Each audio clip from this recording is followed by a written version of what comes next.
आज बड़ा हर्ष का विषय है कि आज़ादी का पुण्य सेवा पर्व हम सभी मिलकर मना रहे हैं।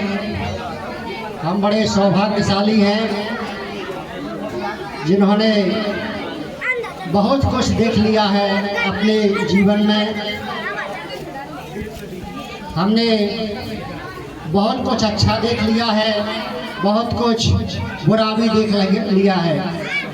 हम लोगों ने एक ऐसा समय भी देख लिया है जिस पर हमारे कई ऐसे लोग थे जिन्होंने अपने प्राणों की आहुति दे दी।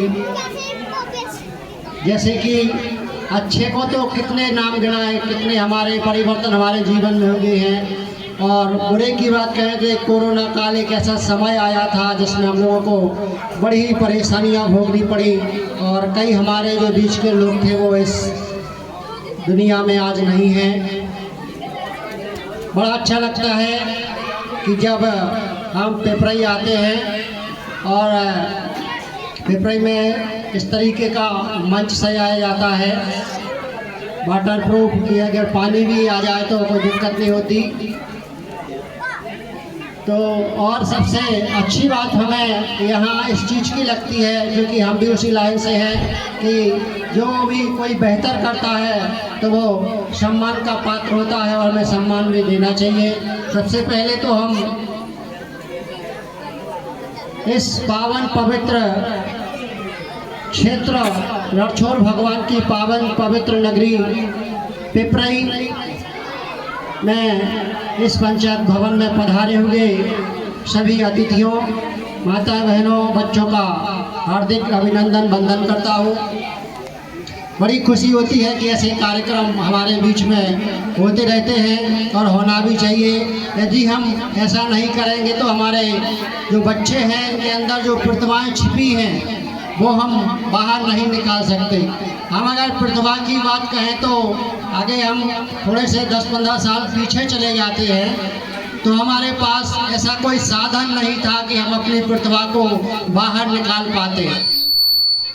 हम देख रहे हैं कि जब से इस मोबाइल की दुनिया आई है तो हम लोग सभी कुछ ना कुछ उस पर डालते रहते हैं। हम सभी सोचते हैं कि लोग हमें देखें, हम लोग हमें पसंद करें, हम वायरल हो जाएं। ऐसा हुआ भी है, ऐसा नहीं है कि वायरल नहीं हुए हैं। जैसे कि हमारी एक कोई कविता शर्मा जी, सविता जो भी हो, वो कल ललितपुर आ रहे हैं जन्माष्टमी के कार्यक्रम में। उनका कौन सा गीत था, वो बुंदेली बौछार पे उन्होंने गाया था, वो कड़ी बगर गई दार बगर गई वाला, बहुत ही फेमस रहा है और वो इससे भारतवर्ष में बहुत अच्छे पायदान पर पहुंच गई हैं। बहुत अच्छे तरीके से उन्होंने इस गीत का बुंदेलखंडी भाषा में उसको गाया है और काबिल तारीफ है। और भी ऐसे कई मंच हैं जो हम आप देते आए हैं, जिससे अंदर की जो प्रतिभाएं होती हैं जिससे वो बाहर निकल आती हैं।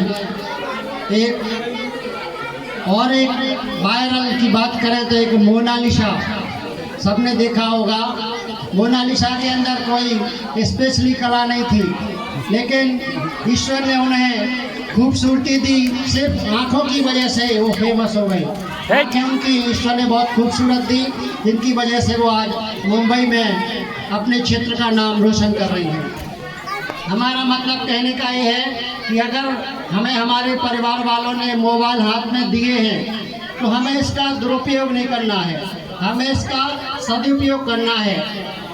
जितना भी उसमें सब कुछ पड़ा है, आप चाहें तो उस मोबाइल का उपयोग करके बहुत अच्छा अपना जीवन में बदलाव ला सकते हैं। और वहीं दूसरी ओर अगर आप चाहें कि हमें अपने जीवन को बर्बाद करना है तो उसमें भी वो सब कुछ पड़ा है मोबाइल में। ये हमारे ऊपर निर्भर करता है कि हमें किस तरीके से अपने जीवन को जीना है। मोबाइल बहुत अच्छी चीज़ है, बहुत ही बेकार भी चीज़ है। बच्चों को इससे ज़्यादा समय इसमें नहीं देना चाहिए। और प्रधान जी आ गए हैं, बहुत बहुत धन्यवाद। हम अपनी आंखों से उन्हें देख रहे थे, दूर दूर तक नहीं दिख रहे थे। आपका स्वागत है जो आपने हमें बोलने का मौका दिया। आज चूँकि 15 अगस्त पर बहुत कार्यक्रम संपन्न होते हैं जगह जगह, पंचायत में भी ग्राम पंचायत सदस्य होने के नाते हमें वहाँ भी जाना पड़ता है। आपने भी हमें आमंत्रित किया था, हम मुश्ताक जी दोनों आए हैं, आपके लिए बहुत बहुत धन्यवाद। बच्चे कृपया शांत रहें। बच्चे भूल जाते हैं कि हम कहाँ बैठे हैं। एक छोटी सी बात बताएं आप लोगों के लिए, एक छोटी सी कहानी सुनाते हैं, गौर से सुनना। एक बार, समय है आपके पास? बोले। एक बार काहोद के ऐसी एक स्टेशन है, मतलब जा समझ लो कि ललितपुर की स्टेशन थी। तो ललितपुर की स्टेशन पे एक रक्षाबंधन पे कोनो की बुआ आई। भैया शांत रहना, अच्छा लगेगा सुन के। तो रक्षाबंधन पे बुआ आई। अब बुआ आई, राखी बांधी, मिठाई, अपने रिश्तेदारी हो गई। अब दूसरे दिन जान लगी सो उन्हें छोड़वे के लाने बुआ की भाभी नंद, मतलब भाभी माभी जो भी सब आ गई। सो स्टेशन पे आई। सो छत्तीसगढ़ से उन्हें जाने तो वे बातन में इतनी मगन हो गई कि इके पहले पंजाब में ला गई। इके पहले छत्तीसगढ़ के पहले पंजाब में ला गई। सो बातें करत में वे जितनी वे भाभियाँ आई थी सबे में चढ़ गई। हमने देखे सबे नंद भाई आदि सबे पीछे दौड़ने लगी। सबने रोके, भाई पीछे दूसरी गाड़ी आ रही, उसे चली जाइयो। कल भैया हम तो चले जाए, लेकिन जोन वे हमें छोड़वे आई थी सबरी वे तो गाड़ी में टंके चली गई। मतलब कहने को मतलब हमारा जो है कि जितने जो बैठी हो तो उनको पूरा आनंद ले करे। मतलब जी विषय पे बात हो रही हो या विद्यालय में हो तो उतने भी आप है सीख भी के लाने मिले आपके लाने। और एक बात और, हम अभी कल परसों में ही एक विषय आया था, क्योंकि उस पर बोलना भी हमें ज़रूरी है।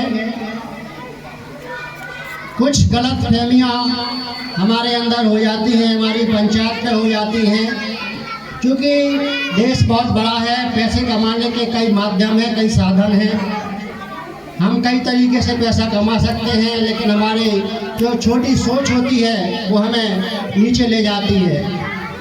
अभी कल परसों के दिन हमें सुनने में मिला था, एक वीडियो वायरल हुआ था, हमने भी उसको दिखाने का प्रयास किया था कि छोटी सी बात को लेकर आपकी पंचायत में जो जांच मार्च होनी थी उसको लेकर झगड़ा हो गया था।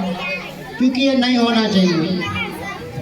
आप विश्वास मानिए कि झगड़े का अंत होता है वो बहुत बुरा होता है, और हमें झगड़े से जितना भी हो कोशिश करना चाहिए कि हम दूर रहें। ये हमें विनाश की ओर ले जाता है। ये नहीं कि हमारा पैसा, हमारा शरीर ही दुखी हो, इससे हमारी आत्मा भी दुखी हो जाती है झगड़े करने से या कुछ लड़ाई झगड़े में। कुछ समय और रहा है, प्रधान आप रहे हैं, और भी बेहतर लोग इस पंचायत में आएंगे। हमारे घर भी बहुत बड़ा बदलाव हुआ था, तो हम लोग सब लोगों ने मिलकर के गांव को बेहतर करने में अपना सहयोग किया था। एक बहुत बड़ी एक लड़ाई भी थी जिसको हम लोगों ने अभी जीत लिया है। जैसे हमारे एक पुल निर्माण में थोड़ी सी व्यवधान आ रही थी। कुछ लोगों का स्वभाव ही ऐसा होता है कि हमें अपना स्वार्थ देखना है, हमें दूसरे से मतलब नहीं। एक पुल ओवर ब्रिज का काम था, उसमें बड़ी दिक्कतें आई, लेकिन वहाँ पर जब लोगों के मन में ऐसा लगा कि ये जनहित का मुद्दा है, इसमें हमें सहयोग करना चाहिए, तो पूरा गांव एक तरफा हो गया था। और एक पुल निर्माण में जिन्होंने अपनी भूमिका निभाई है वो काबिल तारीफ थी। गांव वालों ने जनहित में अपनी आवाज़ उठाई, सांसद, मंत्री, यहाँ तक कि मुख्यमंत्री तक भी आवाज़ पहुँची, और वहाँ से आदेश जारी हो गया कि आप जो पहले पुल होना था पहले की बात ही, तो वो उसी तरह पुल होगा। इसके लिए हम गाँव वालों के लिए भी बड़े धन्यवाद के पात्र हैं, वो लोग जो एकजुट होकर के इससे अच्छे काम में अपना सहयोग किया। अन्यथा अगर वो पुल दूसरी तरफ उतरता तो हमें लगभग 1 किलोमीटर का नुकसान होता। पहले हमें पैदल जाना पड़ता, फिर वहाँ क्रॉस हो पाते। इसके लिए भी धन्यवाद, क्योंकि प्रधानी है आप, बेहतर आपने भी किया है, आप भी कर रहे हैं, आगे भी जो आएगा वो भी बेहतर करेगा। और हमें किसी भी तरह से लड़ाई झगड़ा नहीं करना चाहिए, क्योंकि हमारा देश शांति प्रिय देश रहा है हमारा गांव, जहां से जिस मिट्टी में हम लोग अभी खड़े हैं, यहाँ से एक महान मूर्तियाँ ने देश हित में कार्य किए हैं, गांव के हित में कार्य किए हैं। और यहाँ से पढ़ लिख कर कहीं भोपाल, इंदौर, उज्जैन, दिल्ली में और यहाँ तक कि विदेशों में अपना नाम, पिपराई का झंडा गाड़े हुए हैं। थोड़ी सी सहन शक्ति हमारे अंदर होना चाहिए। बहुत ही सीधी सी बात है कि जो हमारा भारत देश है ये बहुत खुशहाल देश है और शांति प्रिय देश है। दो शब्द मुझे ध्यान आ गए, एक फिल्म के गीत हैं, मेरा देश मेरा मुल्क, मेरा देश मेरा मुल्क, मेरा ए वतन, शांति का, उन्नति का, प्यार का जन्म, इसके वास्ते निशार है मेरा मन, मेरा तन, है वतन, है वतन, है वतन, जाने मन, जाने मन, जाने मन। बहुत खूबसूरत सा गीत है। जब भी हम टीवियों पर, मोबाइलों पर एकाग्रचित होकर ऐसे हम पुराने संगीतकारों के जब सुनते हैं तो मन में देशभक्ति निकल आती है हमारे। और हम यही आशा करेंगे, चूँकि कार्यक्रम में व्यवधान ना हो, इस गांव को हम सभी को मिलकर के आगे बढ़ाना है। आगे भविष्य में हम ईश्वर से प्रार्थना करेंगे कि सभी लोगों को सद्बुद्धि दे और इस गांव के हित में काम करें। जहां गांव के विकास की बात हो तो सभी लोग मिलजुल करके काम करें। और एक बात और हम कहना चाहेंगे कि हमारे एक कुछ समय पूर्व हमने एक प्रयास किया था, हमारी टीम ने एक फिल्म का निर्माण किया था, सत्यनारायण दत्त कथा। वो लोगों को काफ़ी पसंद आई थी, चूँकि वो सीडी और डीवीडी का समय था उस समय, तो लोगों की ऐसी मांग रही है। हमारे पत्रकार साथियों ने भी कहा है कि उसको पुनः आप सोशल मीडिया पर डाला जाए, जिससे लोगों को जानकारी मिले और आपका गांव, आपके जो लोग हैं जो उस फिल्म में थे, आज वो हमारे बीच में कई लोग ऐसे नहीं हैं लेकिन उनकी यादें उस फिल्म से जुड़ी हैं। तो हमारा प्रयास रहेगा कि जन्माष्टमी के या एक दो दिन आगे पीछे हमारा एक नया एक चैनल लॉन्च होने जा रहा है, उसका हम नाम देंगे, कोशिश रहेगी कि दो नाम से इसको निकालेंगे। एक नाम रहेगा घर संसार या घर घर की कहानी, जिसमें भी जगह खाली होगी हम यूट्यूब चैनल हमारा रहेगा, फेसबुक रहेगा, उस पर हम यहाँ के लोगों को भी, जितने भी लोगों के अंदर प्रतिमाएं छिपी हैं, उनको हम ऑडिशन के माध्यम से अपनी टीम में शामिल करेंगे, उन्हें मौका देंगे मंच पर लाने के लिए, जिससे वो भी अपनी कला को बाहर निकालेंगे। और हमारा प्रयास रहेगा कि बहुत ही जल्द हम इस कार्यक्रम को सफल करेंगे।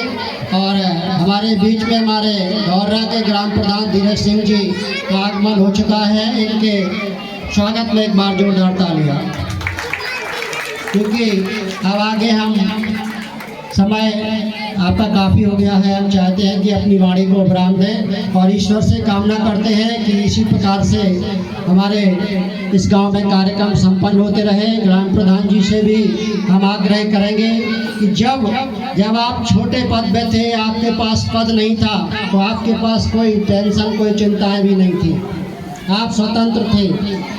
एक फल, एक पेड़, एक छोटा सा पेड़ होता है, उसे बिल्कुल हवा में झूमता रहता है, कोई दिक्कत नहीं होती है। लेकिन जब वो फल पेड़ बड़ा हो जाता है, उस पर फल लगने लगते हैं, तो उन्हें हर प्रकार की चोटें खानी पड़ती हैं।